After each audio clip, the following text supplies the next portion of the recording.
Update. Wife of 6 years had 6-month affair with ex and destroyed our relationship. What a crazy train ride it has been.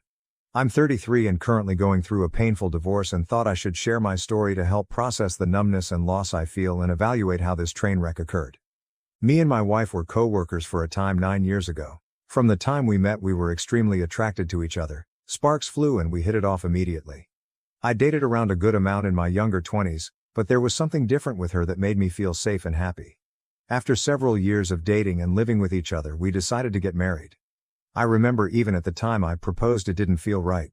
We had an open relationship mostly because she wanting that lifestyle and unfortunately went along for that ride. Never marry in a polyamorous relationship. Things definitely started shifting right after our marriage. With our open marriage we set the boundary we'd only have fun with mutual friends and talk about agreements beforehand. Right before we bought our home my wife admitted she spent a night with her ex-boyfriend and also later revealed there was no protection. I was devastated. That's where all the trust evaporated overnight, and even though I still loved her, I didn't feel respected anymore. I decided to put the house solely in my name. We bought the home when we were married, but this comes into play later in our divorce proceeding. I continued to progress in my career and being the breadwinner and thought my wife was happy. Slowly but surely the bedroom fun started to feel like a chore and could tell she was checking out. I should also mention my wife had a very high body count of men previous to our relationship. 2 years ago, right after the pandemic started, she pulled the rug from under me and let me know she wanted to break away from me and she wasn't afraid providing for herself. She hired a spiritual coach and thought she could replicate that same amount of success right away.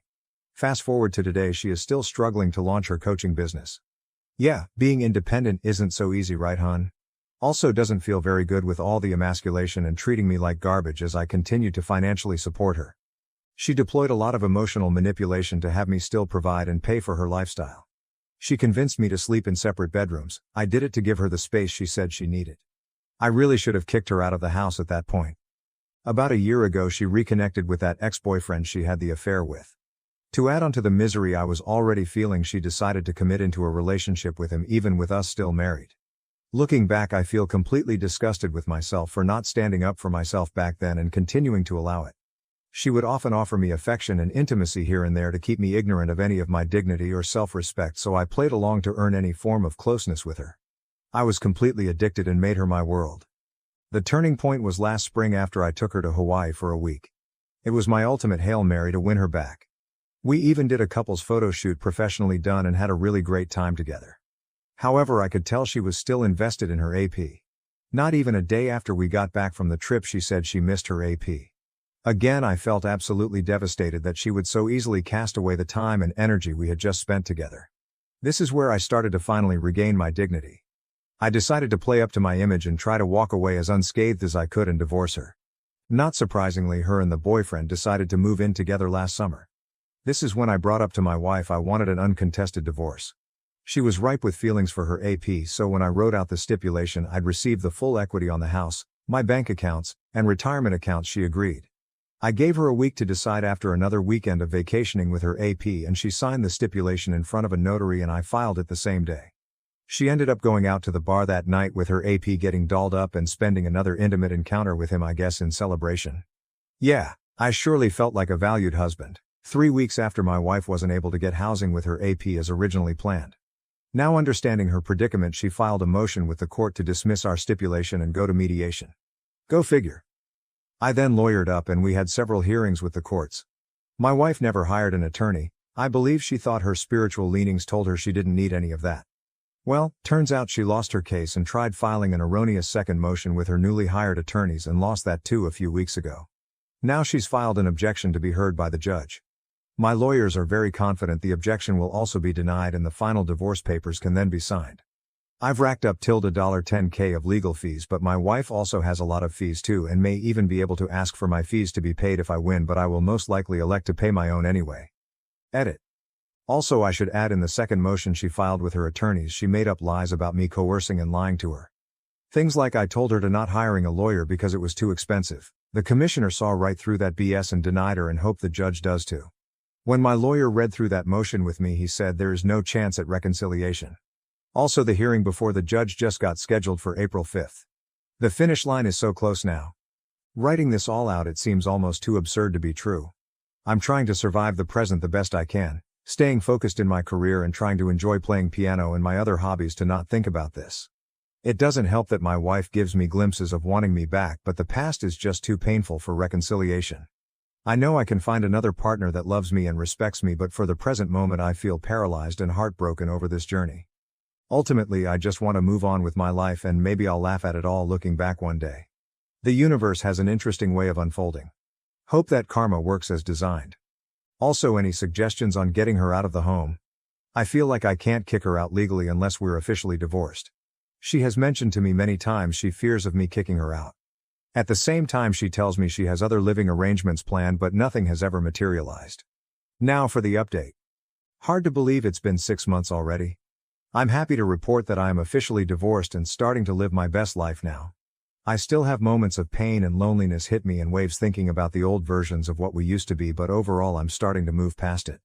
One of the realizations that has really helped me is truly accepting she didn't care about me the way I thought she did. She had her own level of delusions, but mine was being stuck on the idea that the chemistry and bond we had early on in the relationship was love. How could she have loved and truly cared with the level of disrespect given to me? I gave her everything financially. Let her have full control of what to do in the home, yet she resents me for doing just that. And the fact I took her on vacation to Hawaii and she tricks me into thinking we were reconnecting just to be with her ex a few days after the trip. Fuck that. And back in April we were supposed to have our hearing with the judge on her objection to the stipulation, and her lawyers ended up delaying it till June. At that point I just wanted to move on, even though I had an unlosable case, so ended up settling the case and giving her alimony for just a year and $15,000 cash settlement. I kept the house, bank accounts, retirement accounts, which is $300,000 in value. It was also stipulated she had to move out of the home once the divorce finalized in June. A part of me kind of wishes she would have left with absolutely nothing for what she did. It is nice that it's completely over now though, and ended much better than the typical cash and prizes these women get away with. She ended up going back to the same ex-boyfriend. No surprises. That eats away at me sometimes, but then I also just feel so disgusted by her. Her ex has no job, no capability to earn money anytime soon since he had a severe spinal injury. She told me a few months back that she had some spiritual readings that we weren't meant to be with each other anymore because there's too much pain on my side. Right. I also got a new finance job in June that pushes me up to 6 figures, and she absolutely hated it when I told her that. One of the last things I told her was I hope she feels good about throwing it all away. Once the alimony dries up and she sees her route of being a spiritual life coach won't work out, we'll see how happy she actually is. If she comes knocking down my door, I most certainly won't be accepting her back ever. I'm deserving of a beautiful, loving relationship, and this is the lesson I needed to learn to appreciate what a good, nurturing relationship actually can be. Hope my story is helpful to anyone that feels like they're struggling to break away. Story 2. I think John Oliver paid off my medical debt, and it kills me that I'll never know for sure. It's been almost 10 years and this still keeps me awake at night. In 2015 I was struggling big time with my mental health. I won't go into details other than to say that one night I decided that my life wasn't important and I tried to end it. My amazing roommate at the time took me to urgent care, where my life was saved. From there I was sent involuntarily to a behavioral health center. I was super young and vulnerable. I just turned 19 and had no idea how to navigate the healthcare system, and I didn't want my parents to know, so I was on my own. The doctors and police who sent me to the facility promised that it took my insurance. In hindsight, I should have checked at the facility, but I didn't know better. Eventually I did tell my parents. I was released, dropped out of college to heal with my family, and that was when my parents told me that the bill for both my ER visit and the facility had arrived. This was when I learned that it either didn't take my insurance or covered very little. Because I was so fragile at the time, my parents didn't tell me any details other than that it was a lot, insurance wasn't covering it, and that they'd handle it. I remember how stressed my mom got every time another bill came in. Every time this happened, I'd think that it would have been better if I'd just died that day. And then one day my mom comes to me and tells me that my debt was gone. Forgiven. I was blown away. When I asked, she said someone had bought the debt and forgiven it. That was it. No more details. I think there was a name of the company that bought it, but I don't remember it now. Y'all, this blew my mind. It felt like someone had taken this horrible burden that I'd struck my family with and wiped it away. It was like I was being given permission to keep living. Like I'd been given a fresh start. The timeline is a bit fuzzy, but a couple of months or so later, John Oliver aired the story about medical debt on Last Week Tonight. If you don't know, he essentially purchased and forgave $15 of medical debt. I wanted to cry. Obviously, I have no idea if it was him or some random stranger. Part of me wants to know, because whoever did that gave me a fresh start.